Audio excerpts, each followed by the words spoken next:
تلنگانہ کانگریس حکومت کی جانب سے اقتدار سنبھالنے کے بعد سے انتخابی وعدوں کو پورا کرنے کا سلسلہ جاری ہے۔ اسی سلسلے کے تحت تلنگانہ حکومت نے BC طبقات کی سماجی، تعلیمی اور معاشی پسماندگی سے متعلق مردم شماری کو 60 دن میں مکمل کرنے کی راہ میں پیش قدمی کرتے ہوئے محکمہ پلاننگ کو ہدایات جاری کی ہے۔ باوثوق ذرائع کے مطابق چیف منسٹر ریونت ریڈی نے عہدیداروں کے ساتھ اجلاس میں BC طبقات کی مردم شماری کے لیے BC کمیشن اور پلاننگ ڈپارٹمنٹ کی مشترکہ مساعی کا جائزہ لیا۔ چیف منسٹر ریونت ریڈی نے کہا کہ مجالس مقامی کے مجوزہ انتخابات کے پیش نظر عہدیداروں کو اندرون 60 یوم مردم شماری کا عمل مکمل کرنا چاہیے۔ حکومت نے حال ہی میں احکامات جاری کرتے ہوئے پلاننگ ڈپارٹمنٹ کو یہ ذمہ داری دی ہے۔ حکومت نے BC طبقات کی سماجی، معاشی اور تعلیمی پسماندگی کے لیے گھر گھر سروے کا فیصلہ کیا ہے تاکہ مجالس مقامی میں ان کے تحفظات میں اضافہ کیا جا سکے۔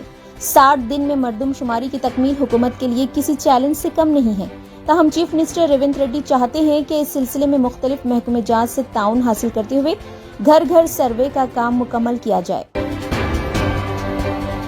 وقار آباد ضلع کے پڈور منڈل میں نوی راڈار پروجیکٹ کا مرکزی وزیر دفاع راج ناتھ سنگھ نے سنگ بنیاد رکھا۔ اس تقریب میں CM تلنگانہ ریونت ریڈی کے علاوہ دیگر وزراء نے شرکت کی۔ اس سے قبل CM ریونت ریڈی نے مرکزی وزیر راج ناتھ سنگھ کا بیگم پیٹ ایئرپورٹ پر خیر مقدم کیا۔ اس موقع پر مرکزی وزیر جی کشن ریڈی کے علاوہ دیگر بھی موجود تھے۔ ہائیڈرا کی کارروائیوں کے خوف سے موسیٰ ندی کے کناروں پر موجود مکان مالکین نے ہائی کورٹ سے رجوع ہو کر اپنے مکانات کے تحفظ کے لیے حکم التوا حاصل کرنا شروع کر دیا ہے اور اطلاعات کے مطابق تاحال 100 سے زائد مالکین جائیداد نے عدالت سے حکم التوا کے لیے رجوع ہونے میں کامیابی حاصل کر لی ہے۔ بتایا جاتا ہے کہ تلنگانہ ہائی کورٹ 15 اکتوبر کو موسیٰ ندی کے کناروں پر آباد متاثرین کی درخواستوں کی سماعت کا فیصلہ کیا ہے۔ حکومت تلنگانہ کی جانب سے موسی ریور فرنٹ ڈیولپمنٹ کارپوریشن کے ذریعے موسیٰ ندی کے کناروں پر موجود جائیدادوں کو حاصل کر کے ان کے انہدامی کارروائی کا آغاز کیا تھا اور کہا جا رہا تھا کہ دسہرے کی تعطیلات کے بعد کارپوریشن کی نگرانی میں مزید کارروائیوں کے ذریعے ان جائیدادوں کو حاصل کرنے کے اقدامات کیے جائیں گے، لیکن کتا پیٹ، ساہتیہ نگر، پانی گیری کالونی کے علاوہ چیتنیا پوری کالونی کے مکینوں کی بڑی تعداد نے عدالت سے رجوع ہو کر انہدامی کارروائی کے خلاف حکم التوا کے لیے درخواست داخل کی، جسے عدالت نے سماعت کے لیے قبول کر لیا ہے اور اپنے مکانات کی دیواروں پر عدالتی احکامات کے اور زیر دوران مقدمات کی تفصیلات درج کر کے ان جائیدادوں کو محفوظ قرار دینے لگے ہیں۔ محکمہ مال و آبپاشی عہدیداروں کے مطابق متاثرین کے عدالت سے حکم التوا حاصل کرنے کی اطلاعات کے بعد محکمے کو قانونی چارہ جوئی کے لیے وقت لگ سکتا ہے، لیکن حکومت نے موسیٰ ندی کو خوبصورت بنانے جو منصوبہ تیار کیا ہے اس پر عمل کے معاملے میں کسی بھی طرح کے موقف میں نرمی کے امکانات نہیں ہیں۔ راجیو گاندھی سدبھاونا یاترا یادگیری کمیٹی نے جاریہ سال 19 اکتوبر کو راجیو گاندھی سدبھاونا ایوارڈ کانگریس کی سینئر قائد اور سابق وزیر ڈاکٹر گیتا ریڈی کو پیش کرنے کا فیصلہ کیا ہے۔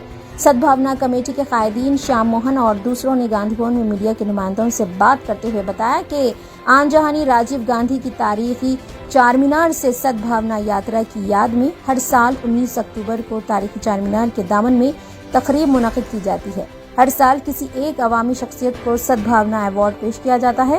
کمیٹی نے اس مرتبہ سابق وزیر ڈاکٹر گیتا ریڈی کو سدبھاونا ایوارڈ کے لیے منتخب کیا ہے۔ صدر پردیش کانگریس مہیش کمار گوڑ نے سرکاری اراضیات، جھیلوں اور نالوں کے تحفظ کے لیے ہائیڈرا کی جانب سے کی جا رہی کارروائیوں کو حق بجانب قرار دیا ہے۔ نظام آباد میں میڈیا کے نمائندوں سے بات کرتے ہوئے مہیش کمار گوڑ نے کہا کہ اگر جھیلوں، تالابوں اور نالوں پر غیر مجاز قبضے برخاست نہیں کیے گئے تو حیدرآباد میں کیرلا کے وائناڈ جیسی صورتحال پیدا ہوگی جہاں سیلاب سے حال ہی میں بھاری نقصانات ہوئے ہیں۔ انہوں نے واضح کیا کہ ہائیڈرا کے مسئلے پر حکومت کے قدم پیچھے ہٹانے کا سوال ہی پیدا نہیں ہوتا۔ اس کے علاوہ موسی ریور فرنٹ پروجیکٹ پر بہر صورت عمل کیا جائے گا۔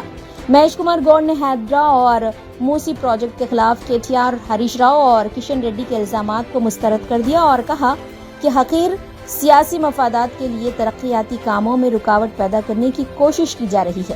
انہوں نے کہا کہ چیف منسٹر ریونت ریڈی حیدرآباد کو عالمی معیار کے شہر کے طور پر ترقی دینا چاہتے ہیں۔ مہیش کمار گوڑ نے قانون ساز کونسل کی گریجویٹ نشست کے انتخابات میں کانگریس کی کامیابی کو یقینی قرار دیا۔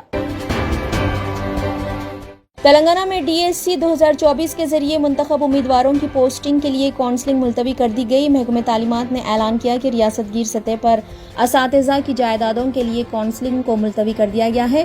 بتایا گیا ہے کہ تکنیکی وجوہات کی بنا پر یہ فیصلہ لیا گیا ہے۔ نئی تاریخ کا بہت جلد اعلان کیا جائے گا۔ DSC میں منتخب اساتذہ کو تقررات نامے پہلے ہی حوالے کیے جا چکے ہیں۔ 1166 نئے ٹیچرز کو منگل کو پوسٹنگ دی جانے والی تھی اور اس کے لیے کاؤنسلنگ کی جانے والی تھی۔ اچانک کاؤنسلنگ ملتوی کیے جانے پر امیدواروں میں تشویش پائی جاتی ہے۔